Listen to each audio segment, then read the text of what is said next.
Welcome back, everybody. Very excited about you being back this week. You know what? This week we're going to recap again because we get such great feedback from all these recap sessions about technology, about leadership, and developing yourself. And so we are excited about this week and all the previous guests that we're going to feature on this show as a nice way to just summarize what we've been learning over the last 18 months. So thanks for listening this week. Thanks for watching. Enjoy this. Enjoy your mining. And when you said, we give you an opportunity to choose your topics that you're passionate about, and you have a few of those, and the technology was one of them, but you also had leadership and people and constant learning and, developing yourself. So what are we going to discuss today that's, at the top of your mind that you're passionate about? It is bringing all three of those things together, because you can't have technology sitting on its own.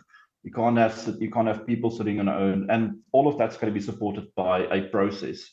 So any technology implementation, and even looking at a standalone CD that you would put on a computer, that you would install the basics of something that you put in the mining, there's an underlying process. There's a person that's going to be using that, and then also the technology itself. So I'm really trying to understand first, why do we want to make a change for the person itself?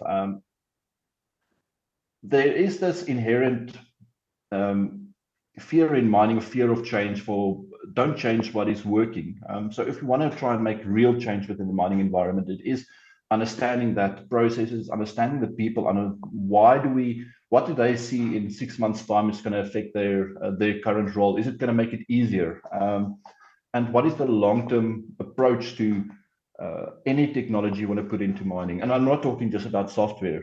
There are so many different systems on any mine. You can go to a mine site and there's 200 different ways of generating data. My role is a lot about bringing all of these various data together and making the people making use of this data to understand what they actually, it's not just a sake of creating a report for the sake of creating a report, but what are you actually trying to unlock? What sort of value are you trying to unlock?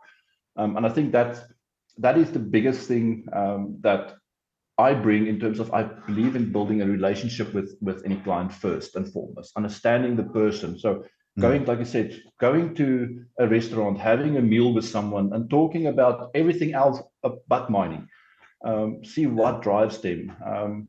I was lucky enough that Sharon Kavua, anyone that's been on this podcast before would know her well, that I assisted her a while back in a leadership program where I did a talk for them as well about fear of change, and how technology is not just going to be changing for the sake of it, but how it will impact local communities. What are we giving back to local communities in terms of skills transfer? My legacy that we're building now, and I think you're the same, is we're in the position that we want to see, what do we leave behind? We don't want to leave behind code and data. We want to leave behind a legacy of giving that knowledge that we have gathered over the many years that we've been in the mining industry back to someone. And it's not just the mining, but it's local communities as well that needs to be benefit from that. Because once you lift up that level of technology advancement, the community gets that same thing. Is if they see their parents logging onto a phone and checking a report, that sends the right message that you don't have to go and be on that mine site all the time. They start thinking about what is possible as well. So talk to us about technology as our final closure topic. So, I've always been very blessed by being in the mix of where new things happen. When Anglo Platinum started playing with mechanizing, narrow tabular, medium depth to operations, so I was in the mix of those experiments. And Yeah, so I mean, we sank a decline on operating costs there at the back of our model book, without head office knowing, and we started our experiment, and but it was good. And the next year, so a lot of exposure to some new products, the narrow reef equipment, going into the low profiles, going into the ultra or extra low profiles, and then extra, so it was like whole evolution, and being part of that. So a lot of learning in that. And I actually did a university course on technology management, or the management of technology. Mm.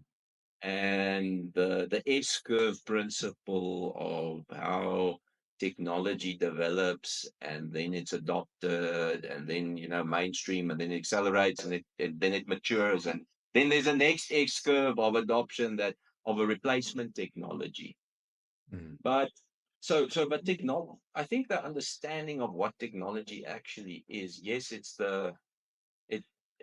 it's the physical piece of hardware, but it's also that practical know-how and knowledge.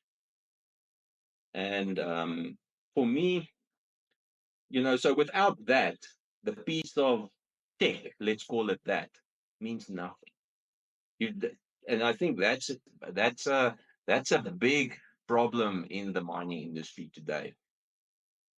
A lot of people just run to tech to solve their problems, and they don't focus on the basic know-how of what they are busy with. And I need to I'm going to mention a project I did when I was the mine manager and alternate general manager at Kolomela mine. We got the opportunity to automate something. So and prior to that, basically about 6 years, 7 years prior to that, I was on the verge of setting up an automated site for Anglo American. I remember Bill Abel was still the technical director of the head of a Anglo technical division, and we were presenting to Bill, and then Cynthia Carroll sold the zinc operations, and Scorpion Zinc was our little sand pit in the desert to do automation. So I never got to do it there, and then at Kuma I got the opportunity again. And wow, what a excellent opportunity. So we decided to start with the easy stuff. We decided to automate the drills. Great learnings. And one of the biggest learnings I can put, and those drills, by the way, those production drills are still running automated today. And it's I mean, that says a lot about the team, and how they've actually taken it seriously, and also focused on the know-how. But yeah, so I think at the end of the day, I learned that technology is not about the kit, it's about the people. That's actually what it's about. If the people don't adopt the technology, don't learn how to use it, don't learn how to add value with it, it's only technology. It's not it's not something Not a that adds. silver. It's not a silver bullet. Yeah, it's basically a fad or a phase that will blow over. This lifelong learning means you have an open mind always. It's not as if Yep. you've arrived once you've got that MBA. The MBA of 10 years ago means nothing in today's world, because Absolutely. data science as a career didn't exist 10 years ago. It's now Yeah. one of the fastest growing careers, where professionals like yourself, BSc chemistry, or, mechanical engineer, or, even a BCom honors person on finance, moves into data science, and they add value in a different way to businesses. Yep. Data is the new oil. Data is the new It oil. is the new oil. Yeah. Now it's a good time to maybe step over to, you've spoken a lot about investing in others, and I've seen firsthand and heard the good stories about how you have invested in your teams and building strong teams. You've mentioned that you took over a laboratory that that was brand new. You still smell the paint, and you had to build a team and invest in that team. Tell us about that a little bit. Yeah, so Christo, I mean, it's obviously to move into a different space, a different country, different way of doing things, a different culture, different, and to try and invest and actually acknowledge and try to have that shift in thinking was quite challenging. There's quite a number of quite good success stories, and all credit to the team. I always make the joke and says, with this team, I can take on Russia. But you know what? This. For example, when I joined the lab, there was this mentality, and just I think that's one of the good stories that I always, credit the team on. Is we normally did a carbon analysis. And we would do, the lab would actually produce about 73 samples per month, because at that point in time, and unfortunately the lab or the plant and the processing plant actually required much more. But the challenge was, that thinking, and that only certain people has been trained, and only Koos or only Sarah can do this, and no one else. And by just investing into the team and giving them the confidence and giving them the ability and the confidence in this analytical technique, we changed it from producing 73 samples per month to about average per month we do about 2,100 samples per month, and without That's any like additional. Amazing. Sorry, I'm interrupting. Without any. No, I'm interrupting. Sorry. And I mean, that was without any additional resources. No HR, same complement, same instrument, same everything. And it was just to empower by changing the mindset that only, it's only this activity is only, it can only be done by a Christo, or it can only be done by a Calvin. And saying, you know what, I can do it myself. And, moving it from a 5-day, it was always been done only on a five normal shift, the work day, to a 24/7 operation, 3-hour sample submission. And that's and then empowering those teams that's currently running those operations to actually being able to do it and interpret the results and understand the instrument and that type of thing, made us, as a team, to be able to move from 73 to 2,000, almost is about 2,400 samples per month. And yeah, that was one of the success stories because of, investing into people, seeing the value in people. I think the one important thing, and I love what John Maxwell says. I actually want to quote him. Success is when adding value to myself, but significance is when adding value to others. So it's great to add value to yourself, and that is the success in yourself. But it's such more significant when you impact and add value to others. And that was I think that was the power in this, in that transition, or that for us to be able to achieve this great achievement, to say it that way. Wow. And now, I mean, we adding, because of that, the processing plant obviously has got much more visibility, better process control. They can make better informed decisions. They can, optimize the business and actually take the business, obviously to higher heights. And so it's very important, I think, to continuously add value and value people in that, achieving that. Yeah. Do you need some one-on-one coaching? Do you know that theminingcoach.com offer these services as part of Kumena Consulting? Kumena means grow, and most top athletes and sport teams all have coaches to grow and become better. Why don't you reach out to us by sending us an email, and you will qualify for getting your first coaching session absolutely free. Contact us at christo@theminingcoach.com. Terms and conditions apply. And you chose relationships today as a topic. And why that? So I was running through the list of topics and quite honestly, Christo, I think relationships are such a fundamental part of not only your work life, but every single aspect of your life. And as I saw the word, it kind of dawned on me that your relationships that you have, be it at home, be it at work, be it with God, they sort of define your experience.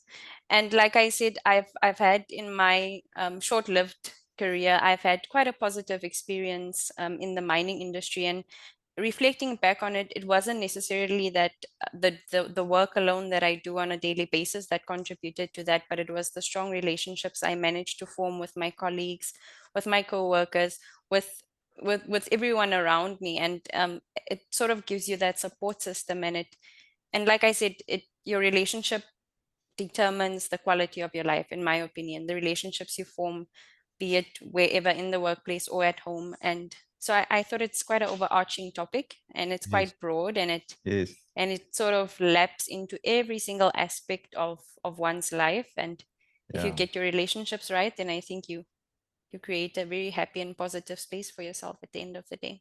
That's amazing that you say that, because as you were talking, I'm thinking about we as engineers, we end up doing engineering because we love the numbers and the science behind it, and it's not a very people orientated like field. And I remember when we were when I was going through my engineering studies, they forced us to work in teams and groups, and they said a lot of your work one day is going to be team orientated. And you've just touched on that. It's so critical to anybody in making a success of a career to have those solid relationships. And thank you for this topic. I'm really excited to discuss this. Yeah, just maybe to add to what you just said, Christo. Thinking out loud, we were having a discussion the other day, and just talking about personal fulfillment and what brings you joy and those types of conversations. And a light bulb sort of went off to say that up to a certain point, I think in your career and in your life, you chase certain things, be it material things or money or personal development. But at some point, you get to a point where you really just enjoy good company culture. You really enjoy having a boss that acts as a mentor as well. You really enjoy fulfilling relationships with your co-workers and people that you can count on and that can count on you and that you can trust and that can trust you in return. So I think as you progress in your career and as you get older, you put more emphasis on that side of things. And I think that's why this topic was quite a good one for me, because I quite like the idea, or something that I would enjoy discussing.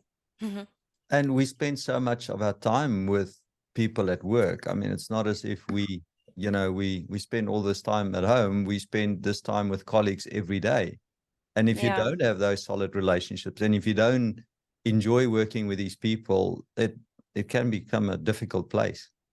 Yeah, and I think you can even go as far as saying it affects the bottom line at the end of the day, because it definitely talks to the numbers if the dynamic in the team is not right and someone is not talking to this one. And if the relationship isn't right, I am sure if someone mines the data, they'll find somewhere along the lines that it affects the bottom line at the end of the day, which is what we're all chasing in. That you did. That was part of the success story. I know there's a lot. It's who Calvin is. It's how he lives his values every day. But please help us, understand how this success came about. It's by empowering. I think the very important thing is empowering. Empowering people. Let people realize their value. So obviously empowering, so giving them the needed skill, giving them the needed knowledge, giving them the needed, ability to be able to do it. So empowering them, And then alongside with that is valuing them. Because I'm a strong believer. I believe that no one comes to work, just for the sake of just, you get the but people, if people are valued and people are valued for who they are, and the value they have in it, they are so much more willing and so much more a team player. Now I did a very interesting, Christo. They say with Legos, and it's quite interesting if people can go and have a look. The amount of different combinations. The more the Lego blocks you add, the more the different combinations you can actually make. And that's why must John C. Maxwell says that one is too small, is too insignificant to make a difference. Exactly. And that so more than one, it's I always say it's never my success, it's our success as a team. And as I say, so the two things is what I would say is empowering and valuing people. Valuing people, and intentionally do certain things. So many times it's a bit difficult, and this I've learned from Christo Horn himself. Intentionally, as a mentor towards myself. Yeah, listeners, this is also my mentor. But also to continuously, intentionally do certain things to make people realize that you are important. You are important. But that intentional action, to say it that way. How do we do that? How do we build relationships as a young person, or not so young, but you realize maybe I'm 15 years down my career and I've just been operating in a silo and I haven't been building relationships. How do we do that? How do we get going on that? It's a good question. The way that I approach, I always knew that I was not going to be within an operation for the rest of my life. So I started probably about 10 years ago, started realizing that if I wanted to do my own thing, and that was my goal has always been to doing my own thing. So if I get access to a technology company, if I get access to a CEO, or it doesn't have to be a CEO, but to senior people, is making myself rememberable. I think that there's probably a better word somewhere, but let them remember me for, okay, he's honest, he's hardworking, all the good things that you're supposed to be doing. But relationship building is probably, as a technology person, you would say it's probably the most difficult thing that I've managed to do. And I'm going to be honest with you. Give me a computer, put me in a dark corner. I'm fairly comfortable in that space. Exactly. So I think that's probably been the most difficult thing, and it's completely out of my comfort zone. Yes. But for me, the relationship building is the chat that you and I have had over the past. It's not about mining; it's about cycling that we've spoken about. Yeah. Is that when I do go back to a mining operation, that there is more that we could talk about. So if an opportunity comes up, for example, there's some consulting opportunity that comes up, that they would not remember me for my skills, but okay, this is actually a nice person to talk to. Yeah. I can relate to him, so I trust him, and I think trust is quite an important thing. Is exactly. I go around to various mining operations, and I need to be trustworthy first and foremost. I don't need to be a salesman. People shouldn't see me as a salesman. They should relate. I should be relatable. So if you want to start that process of building a relationship, is why you need to understand why you're trying to do it. I needed to build a relationship and get out of my comfort zone a little bit, to be able to place myself in a position where I can do my own thing. So trust. And it don't have to be always about mining. There's a lot more topics out there that people can relate to and talk to.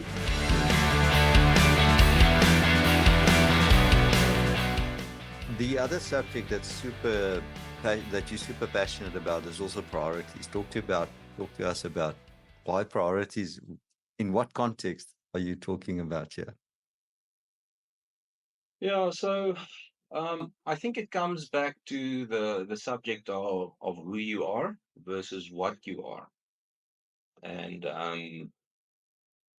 yeah, priorities, I mean, mining stuff in the sense that the time and the hours you work, especially early in your career, and so that thing about work-life balance doesn't really exist. But I think priorities is basically, for me, it's about what's important to you and focusing on that. Because if you don't have priorities, you will overbook your diary. You will double book. So you need to prioritize, which is a bit of a practical example. But things like your health, your mental well-being, your family, Mm, your loved ones. Do things that you love, you know, things that you enjoy. mm, Don't live in the future. Don't sacrifice today for the future. All you have is today. And yes, you need to dream, you need to have ambitions, but I think it's quite key to figure out who you are, what you stand for, and what makes you tick. And out of that, figure out what you need to focus on as a person. Don't worry about the job, getting to the top, all the stories, of ambition and career. That will happen. It will happen in good time. You just need to stick to your priorities based on your values and your beliefs. And I think a key thing as well, maybe going to priorities and to the previous question of the young self, is, your values are based on your beliefs and your perception of the world. But you're not a piece of concrete. You must be dynamic. You shouldn't cast that in stone, because some of them stick. Don't get me wrong, but as we grow older, our perceptions, and as we get exposed to different situations, our perceptions and beliefs are changed. yes. And our values are a bit fluid and reshaped, or let me say, they are, what's the right word? They are honed into something. So it's like almost like a statue that is one of these stone statues. So it's taking shape, but it's not really there yet. So being just chipping another piece off and reshaping another piece. So don't be but be open-minded as well. Mm, And different life phases, different priorities. I mean, yes. being a young bachelor versus a husband and a father in a corporate, versus being a husband and a father in an entrepreneurial situation. Very different priorities. Some core, but some of them very, very different. So figure out your priorities and focus on that, because that's the 20% that will make 80% of the difference. What is the sort of message that you want to give any person that they really want to be the best versions of themselves? And, what is the thought you want to leave us with today? Maybe Christo, I'll just share something that has been on my mind. The most important thing that I found is know yourself enough to know how to replenish yourself. Know yourself enough to know what fills your cup. Know yourself enough to know that I need 2 days to sort of go hiking in the mountains. I need to be by myself. I need to drink a lot of water. I feel good when I do this. I feel good when I do that. I think in this fast-paced career and fast-paced world, and I think all of us are sort of, it's a hustle and a bustle. So once you have that, and you know that when things get too much, or after a long week, or after a month, I sort of reset by doing A, B, and C. I found it quite impressive with when I looked at the amount of energy you can come back to work with, and the amount of energy you can then pour back into your marriage, and back into your relationships, and Yeah. back into your family. Just always make sure that your cup doesn't run empty, trying to pour into everything else. So sometimes, like I said, it's just a day or an afternoon of doing something that you enjoy. I quite like reading, so my days would probably be lounging around with a book somewhere in the house. So just know what fills your cup, and then use that to pour into others. Let's start with developing yourself. I think that's really the good start. Yeah. I think, Christo, you know what, the one that I always, the thing that really, that I've realized is, you need to make the time and investment in yourself to be able to give to others. I'm a very, very people's person. I love people. I love, investing in people, giving, adding value to people, and just giving back to people, because of the fact that, I like what John Maxwell says. He says 1 is too small of a number to make a difference. Wow. Yes. And you can't give if you don't have. So I actually realized that I need to invest in myself and start with myself, with the man in the mirror.